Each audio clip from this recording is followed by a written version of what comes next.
আধুনিক যুদ্ধ আকাশে কার রাজত্ব? যুক্তরাষ্ট্রের F-22 র্যাপটর বনাম রাশিয়ার সুখোই Su-57। আজকে আমরা জানব রাশিয়ার সবচেয়ে আধুনিক ও ভয়ঙ্কর যুদ্ধবিমান Su-57 সম্পর্কে। সোভিয়েত ইউনিয়ন ভাঙার পরে রাশিয়া দীর্ঘদিন নতুন প্রজন্মের ফাইটার জেট বানাতে চেষ্টা করেছিল। সেই চেষ্টার ফল হচ্ছে সুখোই Su-57। প্রথম পরীক্ষামূলক উড্ডয়ন হয় 2010 সালে, আর 2020 সালে থেকে রাশিয়ার এয়ারফোর্সে যোগ দেয় এই স্টিলথ ফাইটার। Su-57 এর নির্মাতা প্রতিষ্ঠান হলো সুখোই। এটি রাশিয়ার সবচেয়ে বড় ও বিখ্যাত যুদ্ধবিমান নির্মাতা প্রতিষ্ঠান। Su-57 আসলে পঞ্চম প্রজন্মের ফাইটার জেট, যেটা ডিজাইন করা হয়েছে স্টেলথ টেকনোলজি দিয়ে।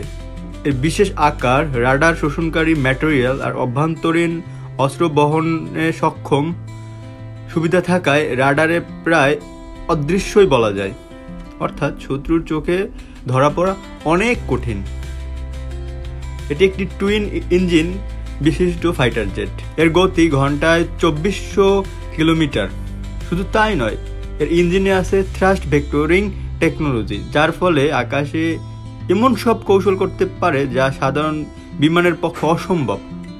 সুপারসনিক গতিতে উঠতে পারে, এমনকি আফটার বার্নার ছাড়াই, যেটাকে বলে সুপার ক্রুজ।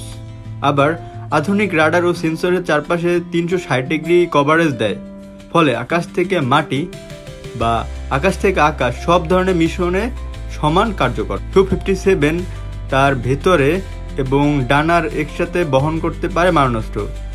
এর মধ্যে আছে R-77 air to air missile, KH-59 cruise missile আর বিভিন্ন স্মার্ট বোমা।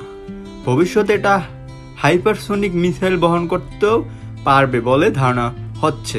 বর্তমানে রাশিয়ান এয়ারফোর্সে সীমিত সংখ্যক Su-57 আছে, তবে রাশিয়া আগামী কয়েক বছরের মধ্যে ডজন ডজন নতুন Su-57 তৈরি করবে। অনেক বিশেষজ্ঞ মনে করেন ভবিষ্যতে এই বিমান রাশিয়ার আকাশ প্রতিরক্ষার মূল শক্তি হয়ে উঠবে।